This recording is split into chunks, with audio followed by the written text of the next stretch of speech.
Great. Hi, welcome everyone. My name is Andres Bueno, and I am the Community Engagement Manager for Somerville Community Land Trust. Thank you so much for being here. I'm really looking forward to giving this presentation.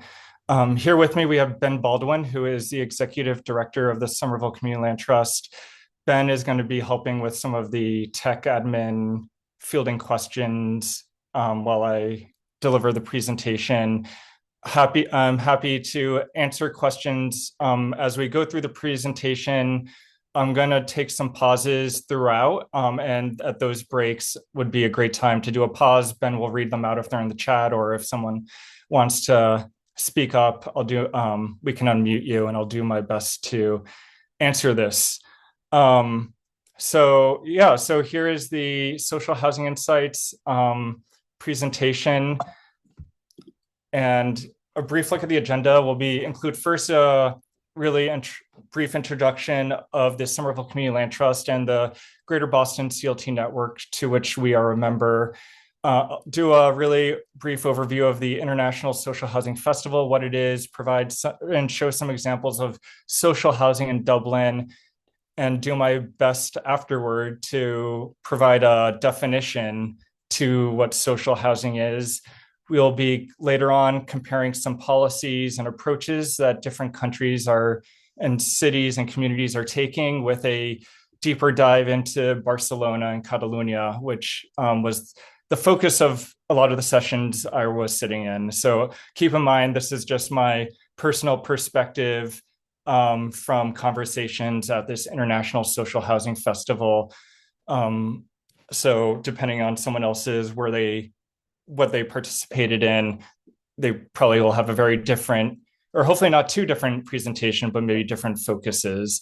Lastly, I'm gonna go a little bit into some of the challenges to social housing. I'm thinking about what are the next steps locally here? So the Somerville Community Land Trust is an independent nonprofit, and we are community-led. We decommodify housing by removing land and property from the real estate market, so it can't be speculated from the speculative real estate market, and establish it as permanently affordable for our focuses low and moderate income households. We do this work alongside our other peers and community land trusts in and around Boston, including Dudley Square Neighborhood Initiative, which is probably the most well-known and the oldest in Boston. There's a Boston Neighborhood CLT, Chinatown CLT, Comunidades Enraizadas, Boston Farms Community Land Trust, and Highland Park CLT. There's also others in Western Mass and CLTs emerging in Cambridge and Brockton. So it is a very rapidly expanding movement. And as a network, we coordinate with each other to share knowledge, resources, and to coordinate around policy at the state level that furthers our collective mission and work. So what is the Social Housing Festival? This is a biennial, that's every 2 years, conference for housing policymakers and providers to come together to have discussions about their work. It's organized by Housing Europe, which is an umbrella organization of European Union housing providers that oversees across, I think, around 30 countries, 11% of the EU's housing stock, which is about 25 million residences. The topic for this year included comparative policies, building for the elderly, sustainability, thinking about strategic partnerships and narrative building. The theme of this year was storytelling. And the reason for this theme was because in past years, I was informed that the conference was very top-down and very bureaucratic, and kind of lost a thread a little bit about the tenant experience, and thinking about just policies and building, and not really thinking about the people who are living in these buildings. And so this year they're trying to change a little bit to reflect that feedback. So here are a few examples of social housing in Dublin. This is the Dublin Simon community that provides 14 permanently affordable housing units for the homeless. It includes social services, and the construction costs per unit are 500,000 euros. So that'll be, not sure what the conversion to dollar is right now, but more. The Eleanor Court is more on the outskirts of the cities. It includes 153 new units. A third of those units are set aside for the unhoused population in Dublin, and it also provides wraparound services to ensure successful tenancies. Bullen Mills is a little bit different. This was a result of a nonprofit partnership with Google, which has a office in Dublin. Dublin seems to be a tech hotspot for whatever reason. So there was a partnership with Google which provided private subsidies to build out workforce housing for essential workers.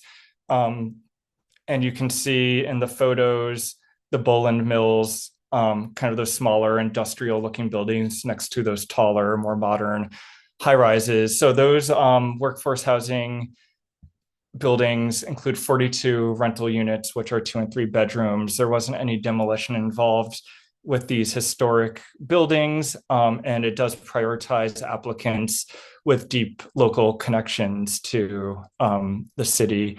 I would also mention that this neighborhood is also one of the most expensive in Dublin.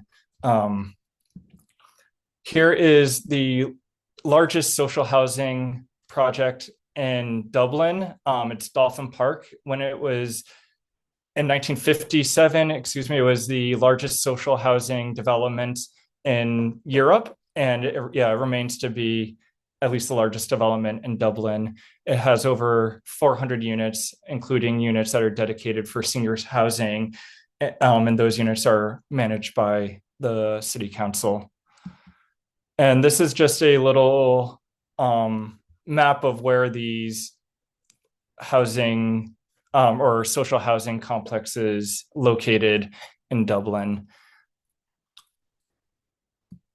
So I'm going to take a break now. Didn't get too deep into things, but just to see if there was any questions or comments. And Ben, if you could just let me know. No, just one question if the slides were going to be made public, so I think we can just send them out to the attendees here. Yeah, and I think I should be able to like post this on our website or something as well. And we can definitely mail it out, or whatever, send it out to attendees. Thanks, Ben. So what is social housing? How I understand it is not just like, oh, it's affordable housing development, but it's more of an implemented social value system. And in this context, it's centered on the right to housing and quality of life. And it is proactively carried out by government in partnership with residents, community organizations, developers.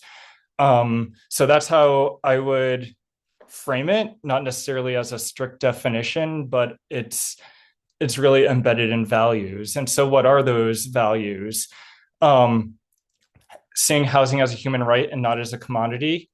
The value of housing isn't in the monetary form of like, how much has my home appreciated, but rather the use of the home. What's the value of the home if you're working 2 jobs to pay it off and aren't actually spending any time in there to enjoy what you're working toward?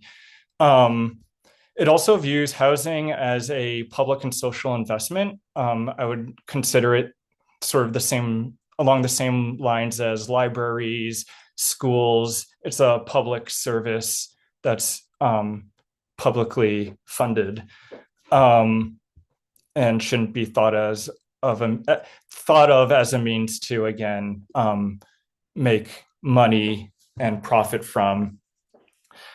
Other values include promoting social housing promotes community and environmental sustainability, and it promotes healthy and safe neighborhoods. Other key features include public ownership in partnership with the government, nonprofit, cooperative, CLTs. Social housing and the approach looks different in each country, but something that is pretty common is that it is more commonly seen in urban contexts rather than rural settings and environments. Again, the government role is really providing the legal framework, having an active interest in management in the land itself and in the development, and also creating policy that propels the values behind this whatever social housing model is being implemented. As you saw in the Dublin examples, there's supportive services attached to the housing and also tenant protections that are implemented at a legal level through government. Lastly, there is permanent affordability that is then shielded from the market. So it stymies how much rent evaluates, or the value of the land or property gets valued out over time. So on the left, yeah, this is just thinking about narrative around housing and how to change the perspective, since it is a values based, there is some narrative that we have to change around it. So thinking of housing as a privilege that you work and work and work, and then you can buy a home, and that it's something that you aspire for. Rather, it should be a right for everyone that's ingrained in the Constitution. We're thinking about also, you hear a lot, we just need to build more housing and supply and demand. Building high-end luxury housing does not address the housing crisis. There's a lot that is not taken into consideration. And along with this next idea of any type of private investment housing is positive for everyone, this supply and demand concept still operates within a capitalist framework. And what we're trying to do is break out of that. And so while we're not saying don't build, thinking about building not as just the solution, but how do we then work away from that into a more solidarity economy approach to building housing, and thinking about who are we building for, and why is it just luxury housing that is being built. So where was I? So I think those are the big takeaways in there. Also, there's idea of like lower income people, I don't know, not playing by the rules a little bit, engaging in informal economies, not paying, for example, taxes you hear, and just thinking about like, or abusing the system, for example, and just thinking about how powerful groups who are able to afford lobbyists are able to bend and transform rules and policy making to reflect their interests. So yeah, just thinking not in terms of one or the other, but thinking about how the system is set up to empower or disempower certain groups of people. So I'll take a break right there and just see if there's any questions, comments, reflections, thoughts. None in the chat. We got to thank you for challenging the abundance myth from Andy. If folks do want to raise their hand, I can unmute you, and if you have any questions so far, we can go through them. Great. Thanks, Ben. So next, I'd like to compare some policies and approaches to social housing. This is just a brief overview of looking at what percentage of social housing is the housing stock for cities and then the countries. So Vienna is the most famous example with over 60% of the city living in social housing comparing it to the rest of the country. And the general trend is that there's more social housing in these capital cities than the overall country. I believe Somerville, I'm not sure where I picked this up from, but in a meeting, but I thought Somerville's affordable housing stock was somewhere around 8.5%. But we're all focused on is in Barcelona, and you can see that Spain is just so drastically behind even other European countries. So here's a little glimpse of different policies pertaining to social housing that different cities have employed. What we see common, I don't know, tension point is that there's so much need and so limited housing. So how do you decide who gets the housing and who doesn't? Berlin has a point system that's based off of both need and the length of residency, which I can see both good and bad. Length of residency means that you're serving long-standing residents, but at the same time, you're kind of not serving newer residents who also have needs, who might be coming for different reasons, fleeing violence or economic reasons. So pros and cons. Luxembourg, their eligibility is for social housing is 200% of the median net income. So they're just like trying to encompass as much as a huge swath of the population by creating really large income guidelines that people can abide to. In Amsterdam, they have a 40-40-20 approach where 40% of development is dedicated for social housing, 40% is middle income housing, and then 20% is dedicated to market rate housing. There's also policies pertaining to construction about what kind of new materials may be introduced. And then 80% of social housing, you can see what the income limits are currently. It's just for a one-person household, if up to 56,000, approximately 56,000 euros, and for a two-person or more household, it's just a flat rate of 61,870 euros. I imagine these numbers get updated. Copenhagen, they don't have income limits, but I don't know how that works, but based off of the conference and research I was doing for this presentation, it does seem that the majority of residents are on lower, what we would consider a low income. They also have employ cost-based rental control, that the cost of housing can't exceed the cost of operations, management, and maintenance of the property, including management, inflation, and a small profit. My, They also offer a 40-year interest-free loan that is, let me grab my notes on that.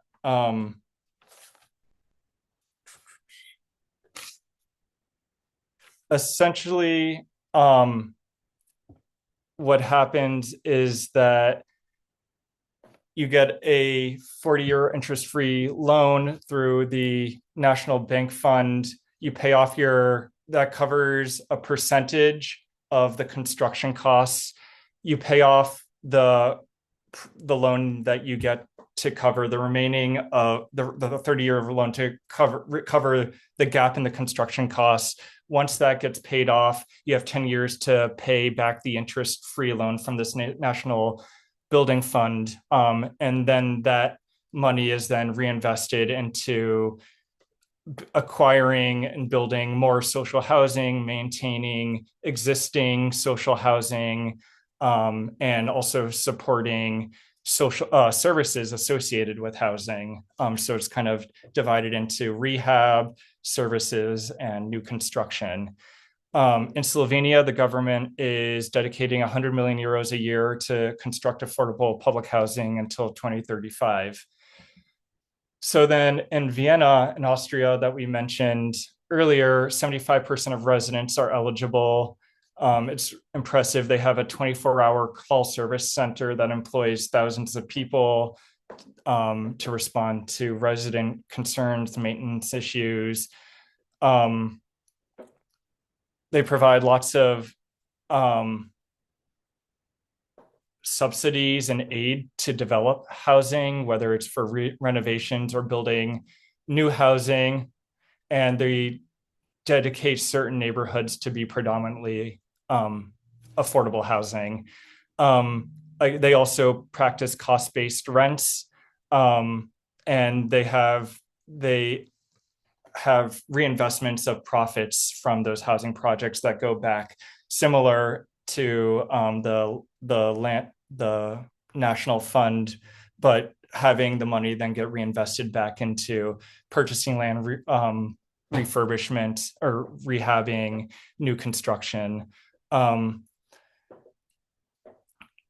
There's also limits on the profit of like homeowner associations and people who are developing social housing, so limits on how much like shareholders can profit from.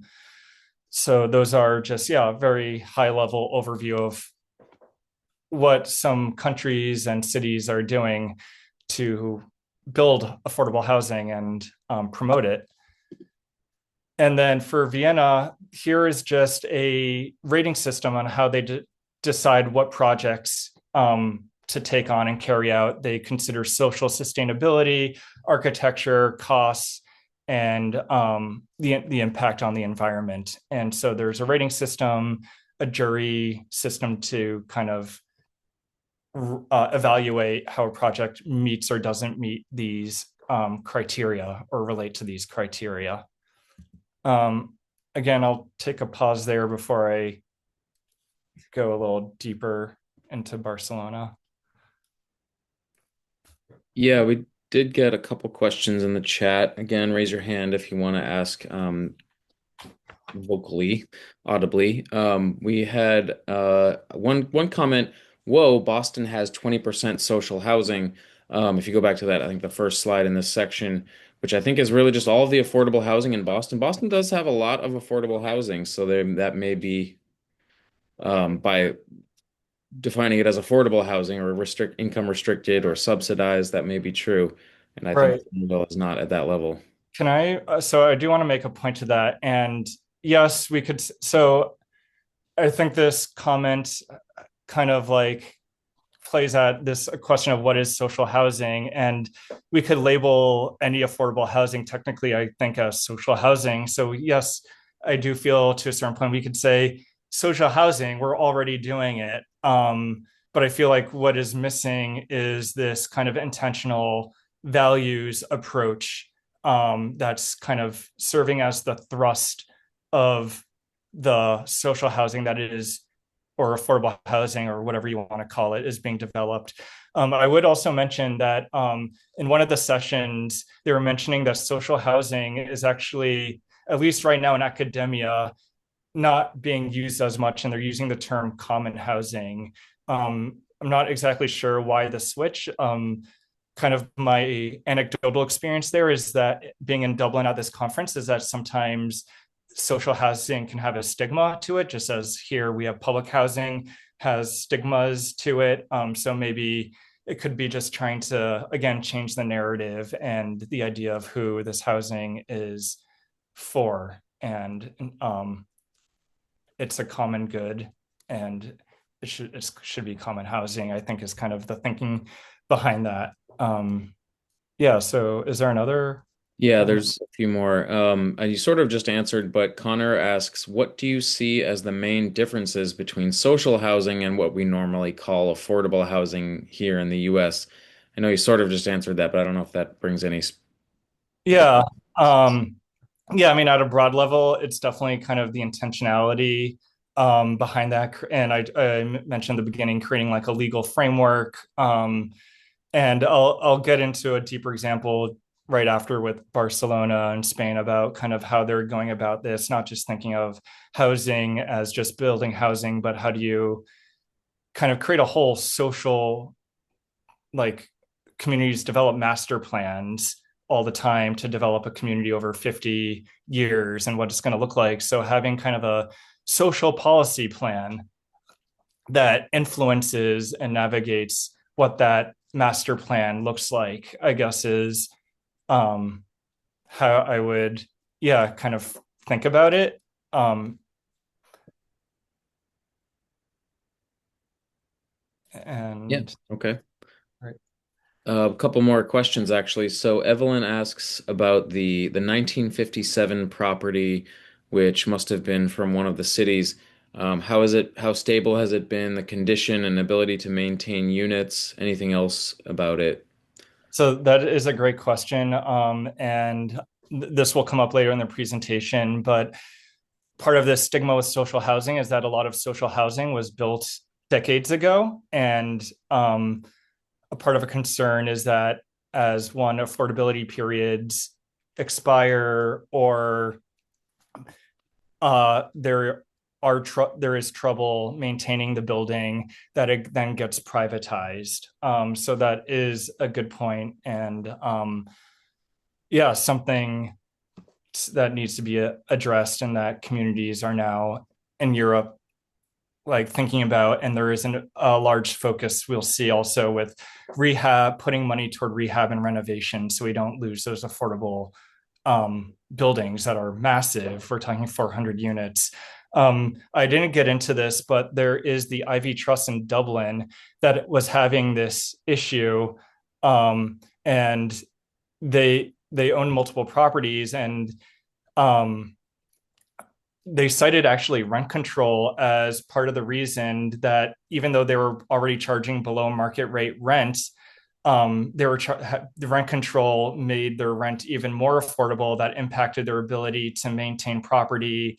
I think it overlapped with some like recession and inflation, and this trust had to start selling their assets in order to kind of build up, kind of invest in whatever properties that they determined they wanted to invest in. As then also, because of the, while this is going on, tenants are also leaving because of the poor quality of the housing, and which just exacerbates the issue. And so eventually they were able to bounce back a little bit starting in the 80s. But yeah, no, it is a concern. And yeah, it brings the question, if we like, how does rent, if, yeah, what is the relationship between, for example, rent control and affordable housing service providers as well? But hopefully that addresses that question. So in short, it is a concern, and it's right now there's just lots of money being thrown at rehab and renovation and energy efficiency.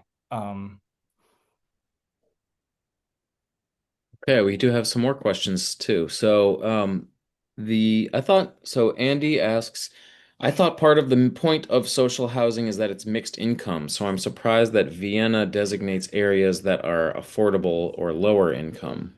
So yeah, again, I don't know specifically what the income limits are in Vienna, but just based off of the fact that 75% of the residents are eligible, I don't think that means that 75% of the city is low income. Um, but, and I think they also target certain neighborhoods. Um, and this is just speculation based off of experiences in Somerville, where, or not, sorry, well, sometimes in Somerville, but also in Massachusetts, where you get communities that don't want to see affordable housing, or where there's regions where there is a lack of affordable housing. So maybe this is an approach to make the development of social housing a little more equitable across communities, so you don't just have concentrations of housing in one neighborhood, or one specific geographic region. But again, I am not an expert on this by any means. I spent 3 days or 4 days at this conference, a couple of days doing additional research and preparation for this presentation. So definitely do your own research if you're curious. Don't hold me to like a bar that you would expect a PhD who's been studying this for their dissertation. But again, these are just my perspective based off of my experience being at this conference. Yeah, no, I think seeing it in real life does definitely add some perspective that you might not get from reading books and websites. So still, you're an expert, Andres. Accept it.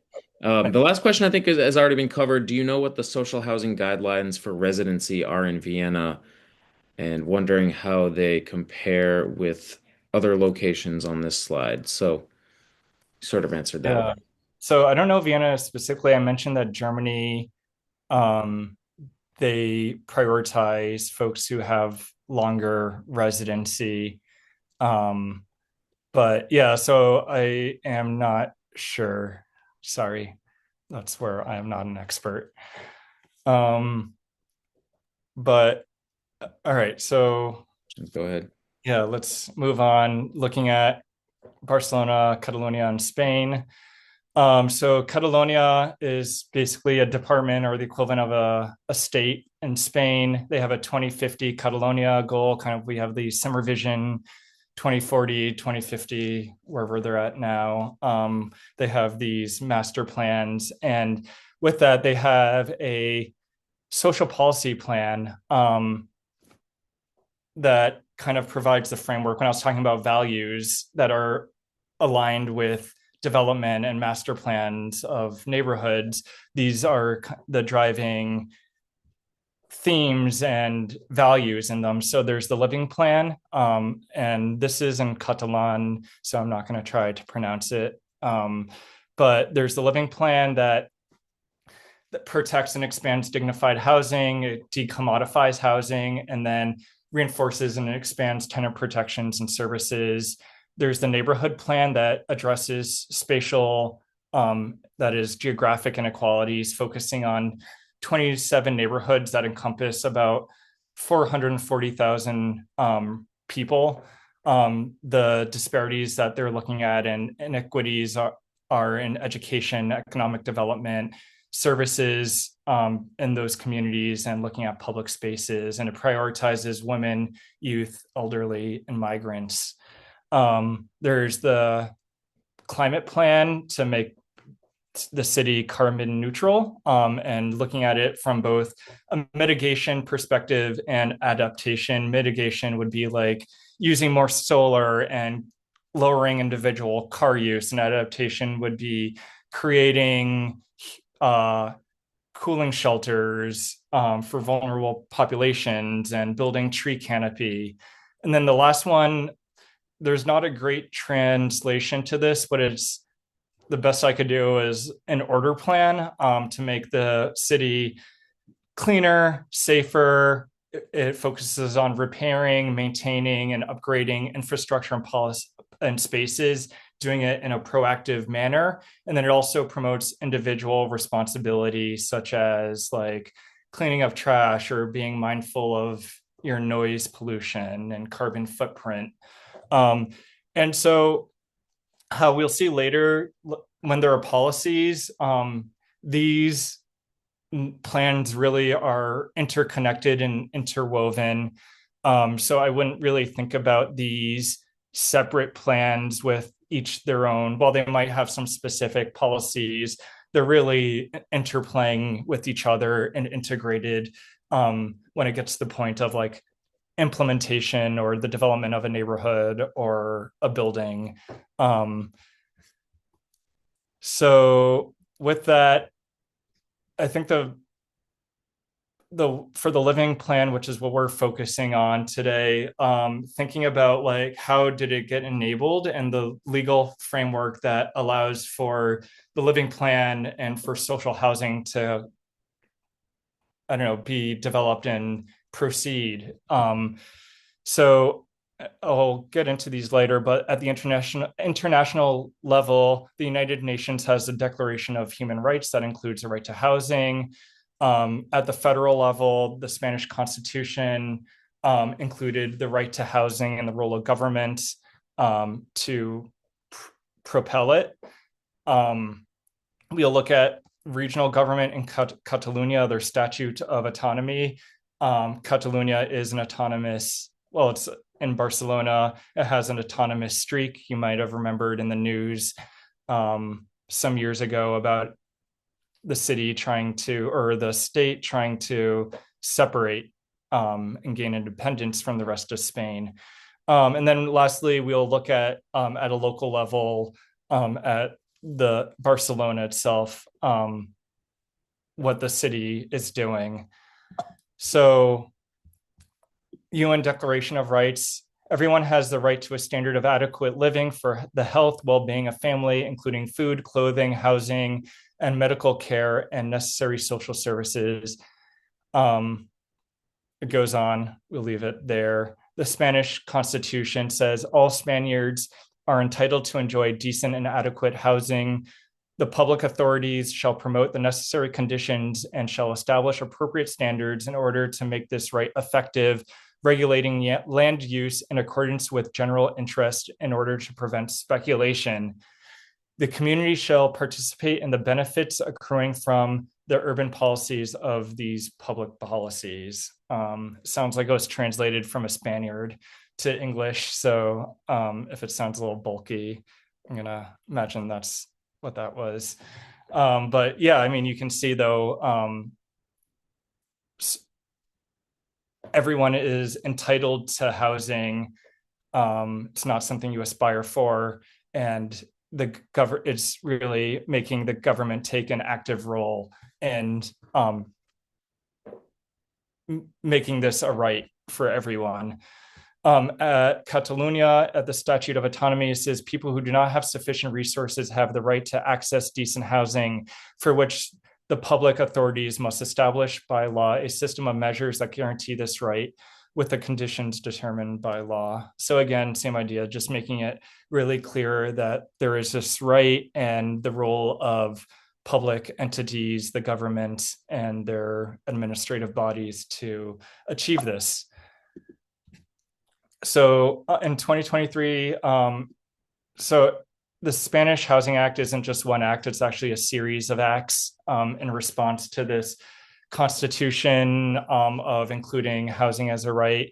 It identifies stress housing market areas, which are regions that have where housing and basic living costs exceed 30% of the average income. And that is also coupled by housing prices have exceeded the consumer price index by more than 3% for over 5 years.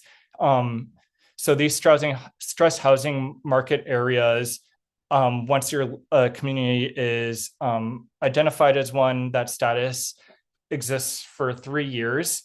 And then there's certain, having that status just opens some additional services or benefits to that community, where the SHMA is applicable.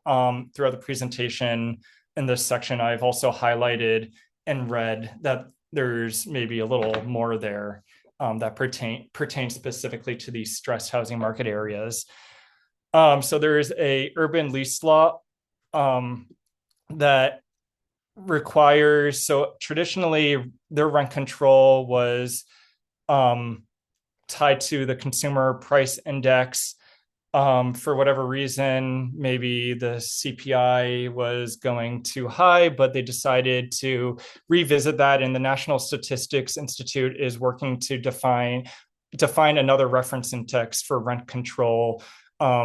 This year, they're looking at and reviewing what rents are in the city.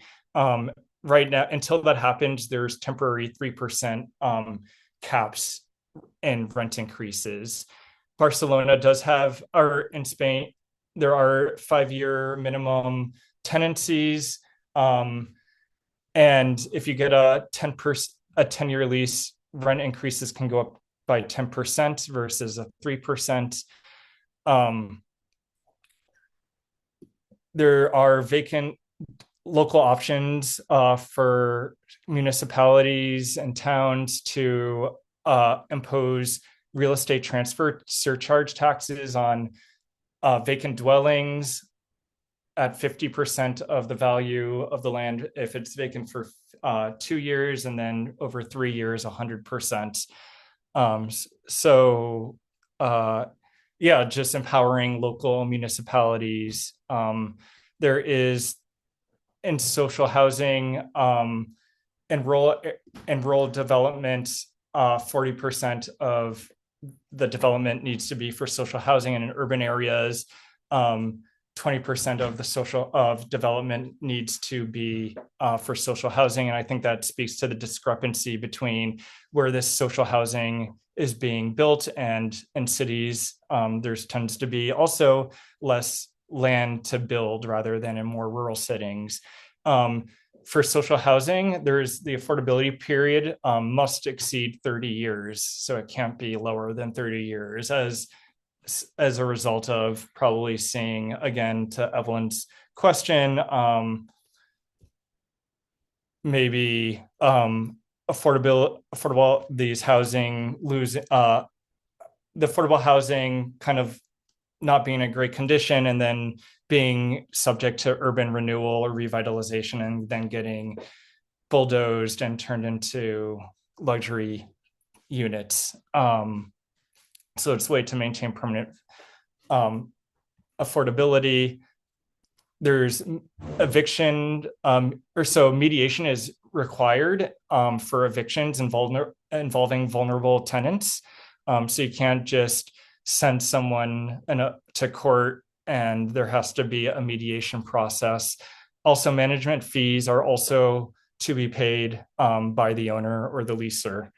And then there are fines associated for non-compliance. In regard to short-term rentals, it allows communities to vote whether or not they want short-term rentals. And that's like if a building example has 100 tenants, 3/5 of those tenants or residents have to vote to approve it. And then where was I going with this? Yeah. Also, the government allows for tax incentives as a means to promote social housing and rent control. So they provide a 60% deduction if the property was refurbished in 2 years before the execution of a lease. There's measures in place so that if if you're not offsetting the cost of the rehab with the rent.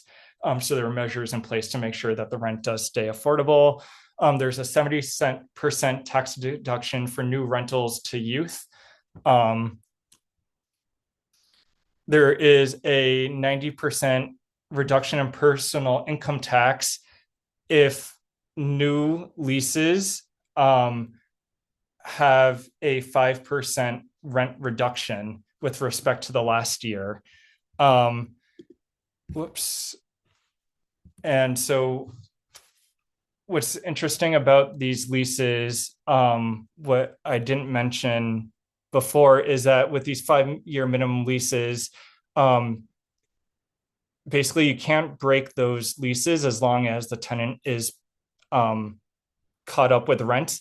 And then it is my understanding that with those leases, if no one terminates the lease, that they renew on a year-to-year basis for up to 3 years. Going back now down to this personal income tax, the reason why it's in red is because basically landlords must match in these stress housing market areas. The rent of a new lease up has to match the rent of the prior lease up. It can't exceed it. So again, there's a little extra protection in these stress housing market areas. And then, so Spain has a reference index, and that's well below market rate that indicates what affordable rents should be. If you're abiding by this, there's 100% personal income tax exemption. And then non-residents, there's a tax on the value of land up to 100% if the land is owned by a non-EU citizen who is not a resident of Spain. So that's just another mechanism to make sure that there is value of the land if it's not being used by residents for housing, long-term housing, that there's money being generated to support this housing and to disincentivize the use of land in this way. In Catalonia, they really emphasize this idea of large landholders, which are defined as someone who owns 10 properties or more, or someone who owns a property that crosses, I believe it's 16,145 square feet that's intended for residential use. You're labeled as a large landholder. And I think in these stress housing market areas, that number for large buildings or for a number of buildings is reduced to 5. And so I labeled this under the order plan because I do believe that, and how I think they view large landholders is someone just accumulating a lot of property is antisocial behavior. It does distort the market.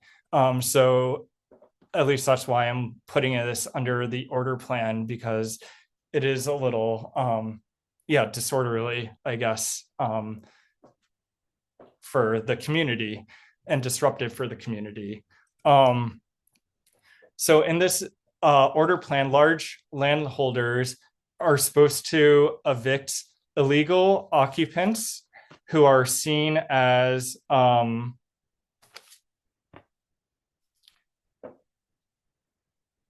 posing a danger to the community or to property, causing a public disorder, being disruption to neighborhood cohesion.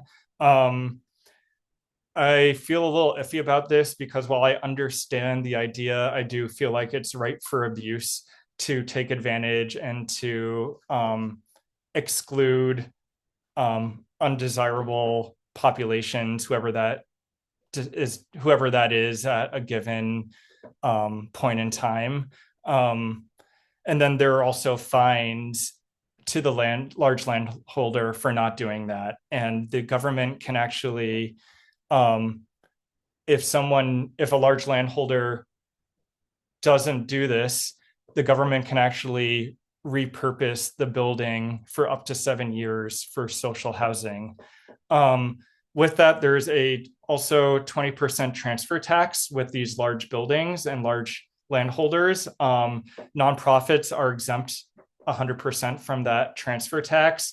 And then if that tax, there's a 50% exemption if the building or if there's a structure being used for like social housing or social housing related purposes. Also, when renting out units, advertisements must include the rental price index to ensure that people know what the rent is that they're supposed to be charging or supposed to be charged.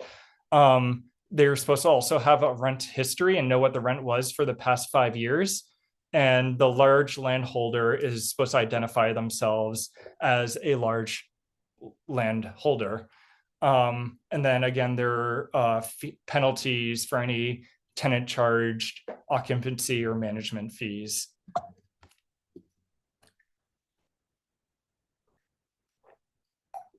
At a local level in Barcelona, here are some initiatives being taken. So they have a transfer fee of 10% for sales of up to 600,000 euros, and you can see the rest of what their real estate transfer fees are. There's an asterisk there because I believe there are some exemptions depending on your situation. I don't really recall at the moment what those exemptions are. The state of Catalonia also maintains a land bank registry that maintains that lists public land and then large buildings and large landholders. The city has preemption rights. That's like the right of first refusal on that empowers nonprofits to acquire public land, or if there is a large building or a large landholder is selling a building, the city or a nonprofit has, the right of first refusal.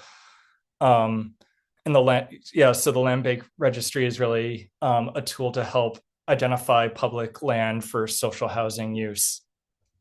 Barcelona also is repurposing all 10,000 tourist flats for residential use. I think that's by 2028 or beginning of 2029. There's currently a lot of restrictions on short-term rentals with the ultimate goal of being eliminated. And then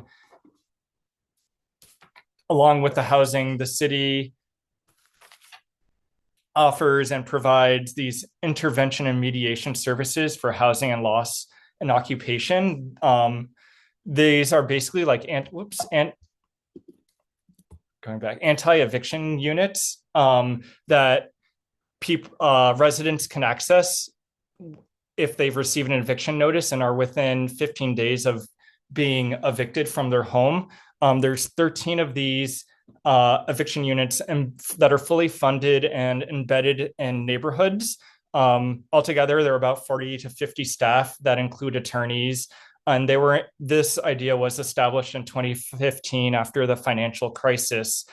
Some of the impacts it's had, it's reduced evictions in the city by 22%.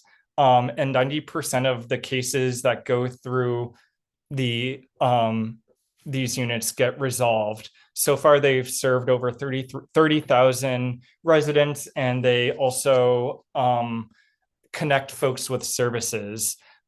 This program has won some Habitat for Humanity awards. So it's very innovative and has a really deep impact on the community. And so this plan is going to just bolster that and expand on that and hopefully make it stronger. Lastly, there is the production goal of 1,000 units per year through 2032. And 20% of those units are going to be met in this next slide. But I felt like I just went through a ton. So maybe I'll just take a break here in case there are comments or questions. Give myself a break too.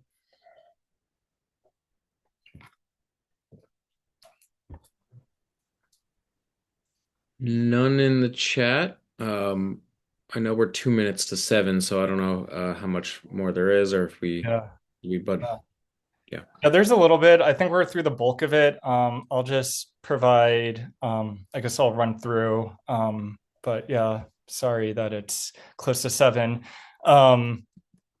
So here's a map of where this new neighborhood will be. It's in a highway that separates two neighborhoods that they're just re-envisioning to bring about over 2,000 permanently affordable units, along with within a 3,000 unit scope. And just a huge development. Here are some of the actors at play. There's federal and regional financial institutions that are providing financing for and loans for the development of social housing, rehab, new housing, energy improvements and efficiency. And they go to different entities such as the Municipal Institute of Housing and Rehabilitation in Barcelona.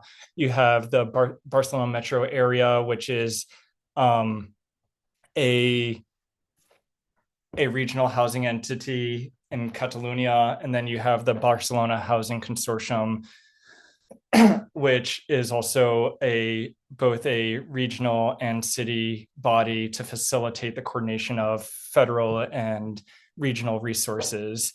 And then you also have, as developers, this is the Housing Metropolis Barcelona. It's an interesting public-private partnership where both the regional AMB and the city itself, the city of Barcelona or the city council, are combined of 50% shareholders in this entity, with two private companies being the other 50% of that entity. So it just shows the city taking and the region as a government taking on an active role and having an active interest. On the bottom, you can see how tourist tax and vacancy fines contribute to some of this financing of these initiatives. There is also a lot of empowerment for the third-party sector. At the national level, there's propositions that recognize cooperative models as a path to non-speculative housing, and they encourage the transfer of property to support it. At the Catalonia level, there are laws to regulate and protect cooperative models, including to prevent individual ownership within the cooperative model. So you're not really a tenant or an owner, but you pay a fee, and I'll get there to just live there and have a unit. And we'll show an example of that. There's also the Barcelona has the right to housing plan that expires in 2015. They have zero equity co-ops to build 500 units. Again, these are units where nobody owns a share, that they all pay a monthly fee to live there. And then there are methods to transfer public land to these co-ops. And then Barcelona offers different types of incentives and loans to make cooperative housing to make it happen. The city is working toward a community land trust model. They have this interesting partnership between different housing providers and folks involved in the social and solidarity economy network. Basically, there's an agreement that on public plots of land, they'll come together to come up with an agreement, one project per plot, to kind of propose together what will be developed, essentially. Excuse me, it took me a little bit to get there. And that's evaluated by the city based on the speed and kind of efficient techniques to construct, affordability, equal opportunity for different developers, so nonprofits aren't competing with each other, their carbon footprint, and the promotion of like community sustainability, promoting community connections and providing those kind of services. So the big cooperative is Sostre Civic, and it's a little bit of a cooperative that promotes cooperative housing. So they have a civic association that does the community engagement and policy advocacy, and then they have the cooperative arm that is the legal entity that develops the housing and takes on projects. So here's a couple of examples. Con 70 is the first senior housing co-op. What I found interesting about this is that the architect on this project really specializes in senior housing. So just thinking about the intentionality of who your partners are and making sure your partners are well suited for the project. This is not Civic's, but another nonprofit, La Borda. Again, the architect is actually a cooperative. It's the first long-term ground lease that was given to a cooperative by the city. It includes 28 units and one guest apartment, and it's managed by 50 adults and a part-time employee. So you can see the values in energy efficiency. There's lots of windows. There's thinking about air circulation, green roof, and then also community spaces and spaces that bring people together and maximizing its usage. So basically, in summary, so one is there's the legal framework that crosses from local to national level. There's policy and financing to promote social housing and rent stability. There's just a shift in attitude, excuse me. And I think for Spain, they were a little, one is PTSD from the financial collapse of '07, that this is a little bit in reaction to that, and also the stresses of tourism in communities like Barcelona. So it did take a pretty drastic shift to get here. As you saw, Spain is just 2.5% of social, has 2.5% social housing. Also on the flip side of that, there's doesn't always have to be good. In Denmark, they have the parallel societies law that basically targets certain developments for urban renewal if they don't meet certain criteria that include like what proportion of your residents are non-Western and socioeconomic status and unemployment and educational attainment and crime rates. So they really target these communities. So like, I think that is the point being is that this is all great, but it's just a reflection of our culture. And so that it could be used for bad purposes as well. And I do think there could be some nativist undertones that might emerge when we're talking about local control of land and who get housing for residents and not other people. So it's just something to be wary of. And then we talked about some challenges of urban renewal, not thinking about just building buildings and not thinking about the people who live there. And then, yeah, just again, what we're up against, the current value of all housing in the world is at $287 trillion, which is 4 times the global GDP.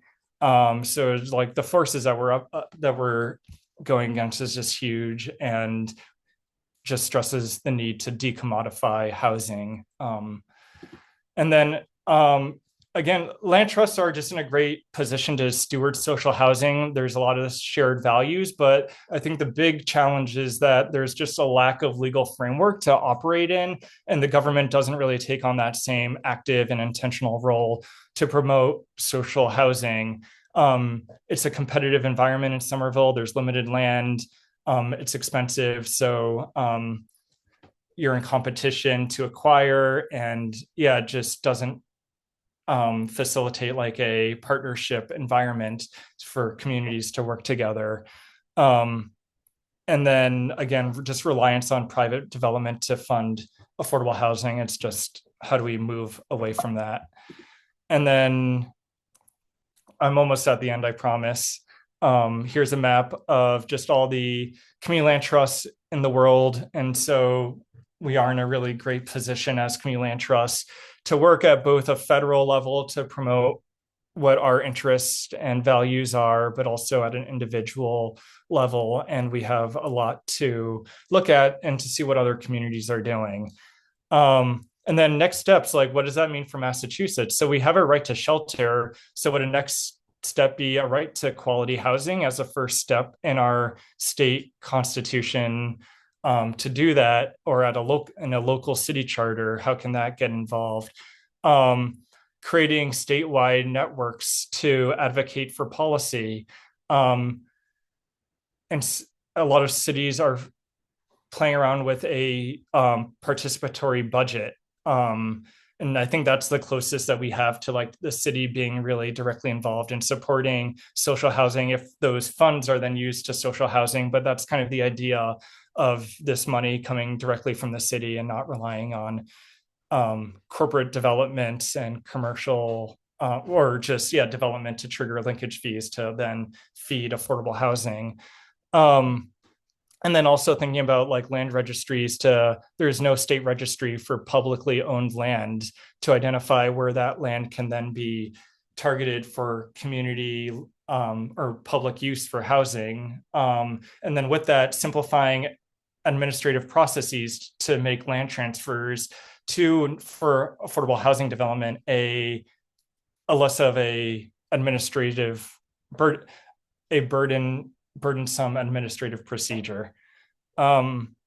So yeah, with that, I know I'm about 10 minutes over. I think I'll wrap it up here. And thank you. I can take any questions from any folks who are still here. And yes, I will share this presentation out again, so folks can have it for reference. Maybe we can post this video somewhere. Great, thanks. I'm going to stop sharing and maybe we stop recording. We do have a couple of questions. Crystal had a question. Crystal, I don't know if you want to ask your question out loud. Yeah, why don't I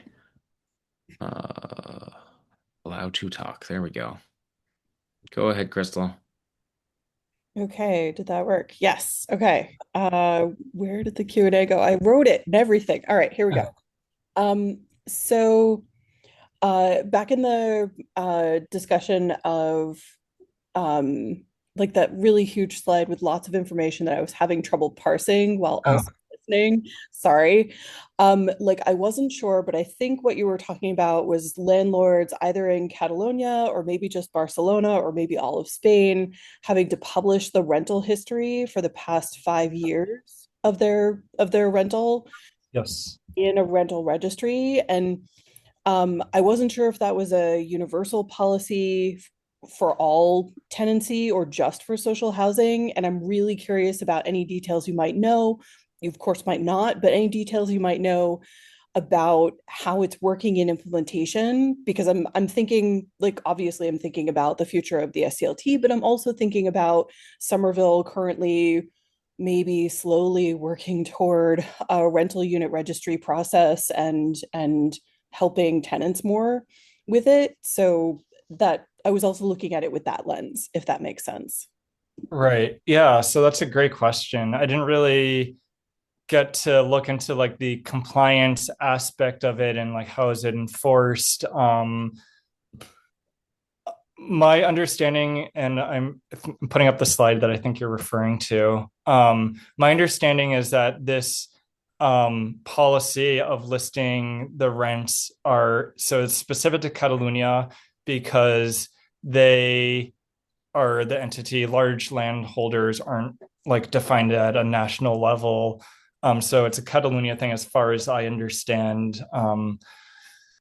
And so yeah, that's just applied there. And yeah, so I mean, I kind of breezed over this kind of actor slide that I think if I went into it a little detail might like kind of answer that other question. So yeah, the city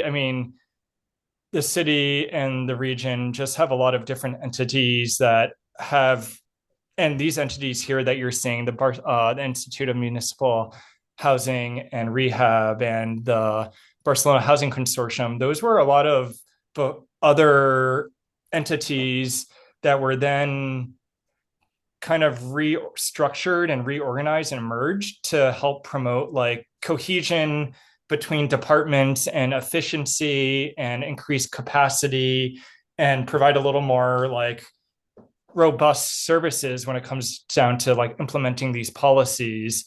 So I wouldn't be surprised if there is some type of centralized approach to then kind of monitor these listings, doing some like in Massachusetts in the US, we do, we refer to it as like fair housing marketing. And then there's the compliance to the fair housing marketing, and people need to submit fair housing marketing plans. And so I would imagine there's something similar, but I don't think I could speak really in specifics to that. But yeah, I'm all about the rental registry. I think transparency is key to a lot of what's going on in Barcelona and Catalonia. And yeah, I think that would be great to have in Somerville, so people can be informed consumers. Unfortunately, they are consumers, but yeah. Any other, or I don't know if that answered your question, but I don't know if my question is really answerable, but I think that you took a good stab at it. I appreciate that. Um, I think, uh, yeah, this is your presentation. I will let you continue. Sorry. Oh, I'm done. So this is just, I mean, we're in overtime now. We've been at it for over an hour, so I'm happy to stay on if people have questions, but I wouldn't be offended if folks are dropping off either. We do have Yeah. one last question from James Cordero asking, what are the barriers legally and financially to establishing social housing in Massachusetts or the US? Yeah, so let's get into these challenges. So one is just like locally in Massachusetts or in Somerville, we need state permission to do anything at a local level. Um, so one is that, and then in government at the local level, I mean, Massachusetts is notorious for having the least productive state legislature in the country. So yeah, I don't really know how to address that. I think that comes down to organizations at the ground level, organizing, creating statewide networks to then pressure and lobby to then demand for these rights and for these rights to be enshrined in our legal code and documents.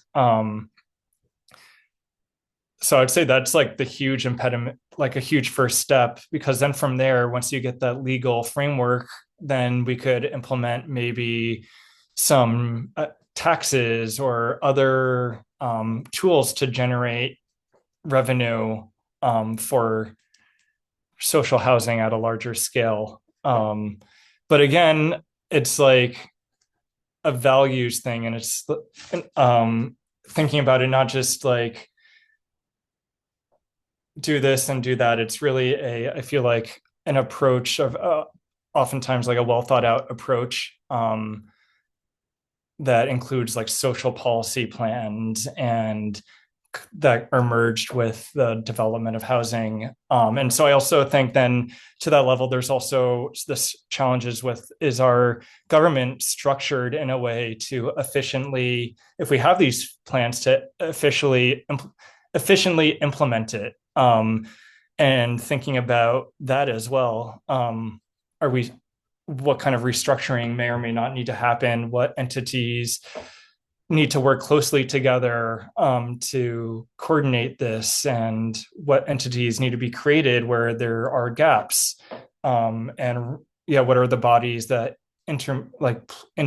mediate between like state and local levels? And I know there's like a lot of quasi-state agents, quasi-public state agencies already. So I think it's just like, again, being a little more intentional and cohesive with like a plan of that's thought out about how they kind of relate to each other and what everyone's role is, and taking it from there. Okay, I see Crystal with a hand up. I had another follow-up to that actually, if no one else has another question. You reminded me of the and I also put this in writing in the Q&A just in case that was more helpful or accessible. But you reminded me of the decision last year to increase our Community Preservation Act taxes, like to double them. And Roberta in the CPC like has been allocating some proportion of that money to the SCLT. And I was wondering if the SCLT has gotten any sort of estimate about what the increase of those taxes might mean for the SCLT. If so, I either haven't heard it or don't remember it. And so I was just thinking it might be good to also talk about the CPA's impact on the SCLT in the situation. Yeah, that's a good question. So, I mean, we need CPA funds because we rely on it to do our, like, helps us with our acquisitions and the rehabilitation of old housing stock. So yeah, I mean, it's really critical to our work. Trying to remember back on the flyer when it was up for vote, what they projected the increase to be. and I think it was going to double the revenue for the CPA. But yeah, I don't remember exact figures. Men, do you recall? I mean, I know they're doubling it for the for the tax amount. I'm wondering Oh, what the allocation difference might be. oh, Like how much of that does does the SCLT just get a percentage of CPA funds or no, we have to apply for it just like everyone else. So yeah, it's kind of competitive, especially when funds are dwindling. So I mean, yeah, nonprofit or like us or SEC, yeah, we were going to rely on these funds, or if there are other organizations doing affordable housing work, or yeah, so we're just kind of in competition. There's no like special cutout or allocation for the land trust. Um, the city of Somerville, when there was ARPA funds, the Somerville Community Land Trust got a portion of that as seed money to help propel this. But I think since then, um, yeah, it hasn't. I think those that grant money is expired or is about to expire. Uh, yeah, the allocations are done and I think they're almost done spending it out. So yeah, election, like yeah. Yeah, so that's one of the struggles with the land trust, and kind of the local environment that we're in.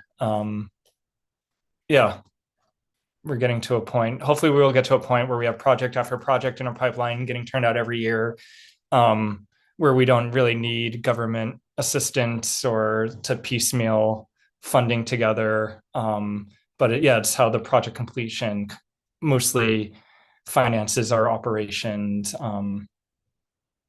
But maybe that's kind of a different question, going in a different direction than the question you asked now. Yeah, any other questions, thoughts?